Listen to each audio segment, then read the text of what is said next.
Hello and welcome to my kitchen. My name is Cheri and today is National Toasted Marshmallow Day, but it's also Slow Cooker Sunday. So today we're going to make a chocolate fondue with a toasted marshmallow topping. But before I get started, if this is your first time here, you love food, fun, and slow cooker recipes, hit the subscribe button as well as the notification bell and check below for details on how subscribing helps to feed the hungry.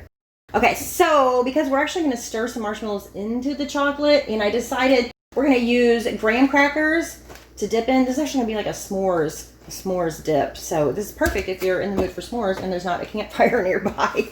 Although putting them in the microwave is a lot of fun. If you've ever, and you don't even need to do the whole s'mores, you just need a marshmallow. If you've ever put a marshmallow in the microwave, they're a lot of fun. They poof up like super big. One time I found a bag of marshmallows and they were extra large. They were like this big, and so I had to put it in the microwave. It got as big as the microwave did. So a lot of fun. And I just now noticed, look at this recipe, s'mores molten cupcakes. That looks really good. We may have to try that one day.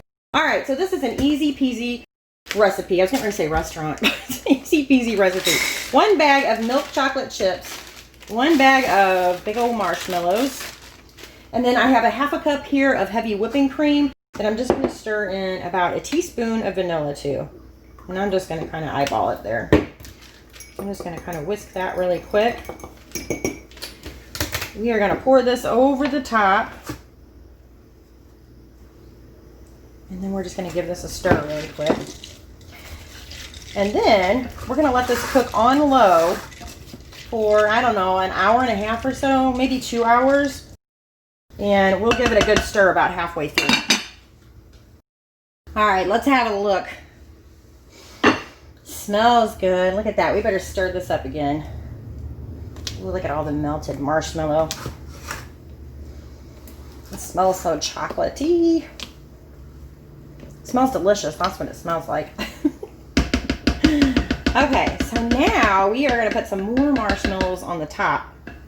We got to get that toasted marshmallow in there, right? All right, so we are just going to layer these. Oops, I'm making a mess already. All the way around in a circle. Maybe I should start on the outside. Let's do that. Y'all know I'm trying to make this look pretty. So when it bubbles up in the oven, maybe it has like a, I don't know, kind of like a flower shape or something. I don't know. I just try to make it pretty, you know. All right, last 2. Let's squeeze these in here somewhere. There we go. All right, so I have the oven turned on. I've got it on broil. I'm just going to put this under there for about, I don't know, a minute or 2. We'll keep an eye on it. All right, and there it is. It's not as pretty as I hoped for because I accidentally got some chocolate on some of the sides of the pieces, but that's okay. Let's go ahead and get in here and get a bite of this. I'm so glad we put it under the broiler. It really does taste like you had it, you know, over a campfire. The toasted part of it. That's really good. If you love s'mores, you're going to love this. So I hope you guys give this a try. And thank you so much for watching. I'll see you next time. Bye.